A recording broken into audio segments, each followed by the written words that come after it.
Yeah, hi guys, it's Jimmy here, and firstly I need to apologise. I know in my last video I did say I'll do my Rolex collection next. The reason I've got my Omegas out today is two of these watches may be going on consignment soon. So in case they do, I thought I'll do a state of the Omega collection just in case they do go on sale. So what I'll do is I'll just run through all the models here, and then at the end I'll open a few case backs to show you the movements in a couple of different ones, just to showcase the quality of the Omega movements in some of these vintage watches. Firstly, we'll just go through these pocket watches quickly. Got an Omega pocket watch here. This is a military piece, British military piece. See it signed on the back. It's been reloomed at some point. Runs really nice, ticks really loud, movement is really clean inside. Dial itself, I don't know if it's only been reloomed or if it's been, if the numerals have been touched up as well. It doesn't seem to, but never paid too much attention to it, honestly. I've had it for quite a few years. I think I only paid $150 for it when I bought this watch, so this pocket watch. Anyway, that's pretty cool. This one here is an actual stopwatch. Does a hundredth of a second. So if I wind it up quickly, I think it might be fully wound. Let's see. You can see it does 3 seconds. Every time it goes around, you can see the sub dial counting the seconds, and then wherever you stop it, you'll get your hundredth of a second. And let's just reset. I don't remember leaving this fully wound, but unless my son was playing with it, I don't know. Anyway, it's got an interesting case finishing on it. I don't know if it's like a vulcanized rubber or something. It's very hard. Not sure what it is. Might just leave it running to run out. So there's that there. The one on the end here is just a gold-plated Omega Deville. It was my grandfather's watch from the 80s. Bought this sometime in the late 80s as a dress watch. As you can see, he never wore it. It's never been worn. The battery's dead. I did put a battery in this a couple of years ago, but that's how quick they burn out. There. This one here belonged to my father, so it's a Omega Geneve automatic. He got this watch from his father-in-law when he got engaged. I think I'll turn that off, it's making too much noise. Yeah, I had this serviced not that long ago, maybe just 4 or 5 years ago. Runs really nice. This one I will take the case back off. You'll be amazed how beautiful finished the movement is. So there's that there. Here's a new old stock Seamaster from I think it was 1980. Gorgeous, never been opened. Case back has never been off this thing. Still working beautifully. Don't know how accurate the timekeeping is, but I'm sure it's dried out on the inside. Over here, military piece, aluminium case. This is Second World War. I think it was serial number on this one, dates it to 1944. It's got the fixed bars in the lugs. Super light. It's a navigator's watch. Blued hands, radium dial. So there's that one there. Next to that I have this watch, also belonged to my grandfather, but this was his watch he wore all the time.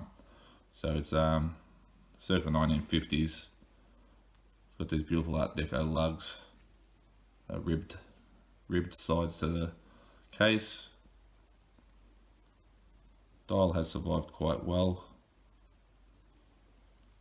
It's all 100% original. I'll also take the case back off this one later. That's the original strap that he wore it on. Still, yeah, still hanging on. See the old type of straps with the little steel pieces in them. Yeah, as a child I remember wearing this watch all the time. So it hasn't been serviced either. I haven't serviced it, it's still running nicely.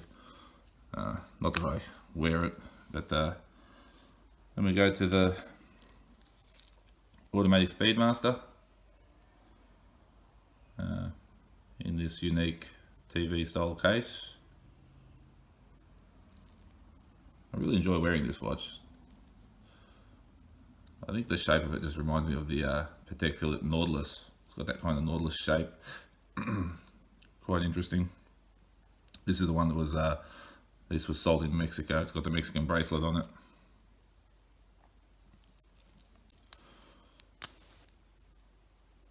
The writing's on this side. See if we can focus it in. Oh, it's upside down, I think.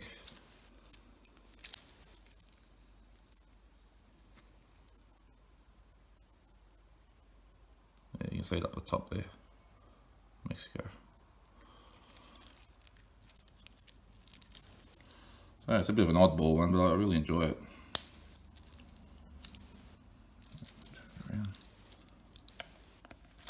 This here is so this is Omega Speedmaster Professional Pre-Moon. This one's from 67. So this has the 3-2-1 movement, and I will open this to show you because this year, of course, is the 50th anniversary from the moon landing, and of course the Speedmaster worn on that mission is, I don't think it's this reference, it's slightly earlier, but yeah, it had the 3-2-1. 3-2-1 caliber movement. So now that they've re-released that movement, we'll open this one up to have a look. So is that there? As I said, that's a 67. This here is 68. This is a transitional Speedmaster Professional. So still a pre-moon, but this has the 861 movement, the very first of the 861s. It's the transitional one because it has the same long index dial and dot over 90 bezel as the 67 does. See, they're both dot over 90, both long index, both applied Omega logos, and this is just gorgeous because it's close to new old stock. The bracelet is still perfect. This one has the stretch bracelet.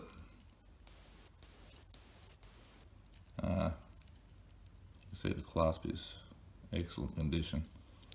Still snaps really tight.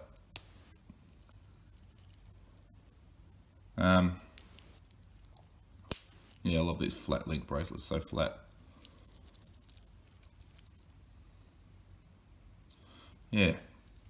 The only major difference in the dials is, you see the chronograph second hand. This has the triangular shaped one with the counterbalance in the triangle shape, and this sort of has like a teardrop shape. So that's one way of telling them apart. And obviously this has been worn quite a lot, and this one very sparingly, if at all. A lot of the micro marks on this may just be from sitting around for so long. So there's, I think that's the whole collection. What I'll do is remove some case backs so we can have a look. Okay, this one here is my grandfather's 1950s Omega.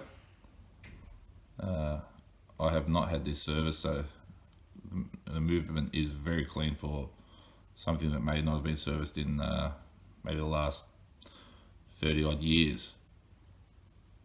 Here's the case back.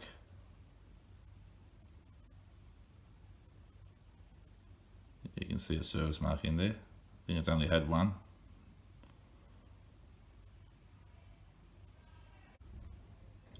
This This is my father's Geneve from, I think it's around between 1970, 71 or 72, somewhere there. I have had this service a few years back. But yeah, for such an ordinary watch on the outside, it's just so beautiful. The finishing is really, really nice. Sorry, just try to keep it in focus, guys.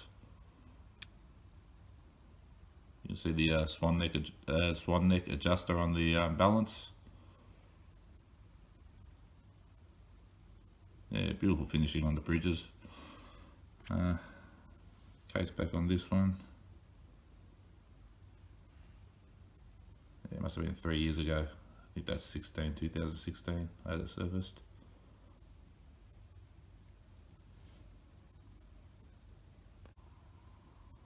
And last but not least, the gorgeous 321. I've got the chronograph running at the moment. You can see the center wheel turning. And you can just see it just changed the minute, just clicked over. Now, yeah, this is one of the ones I'm considering selling, so it may be going on consignment very shortly. I was thinking of maybe capitalizing on the fact that it's the 50-year anniversary and they've released the new 321. Might be the right time to put it out in the market. I've enjoyed it for a few years now, and I have been thinking about getting into some more 5-digit reference Rolexes. I've got a few that I've been keeping an eye on. So yeah, that's the movement there. This is the case back.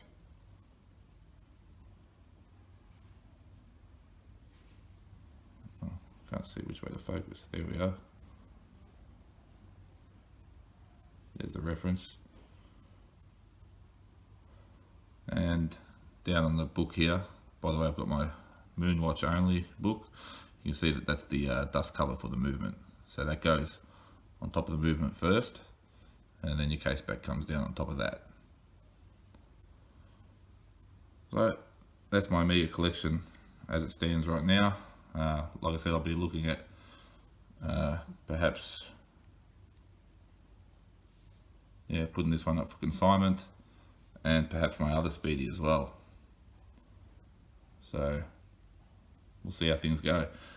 Let me know what you think, guys. Till next time, thank you. See you later.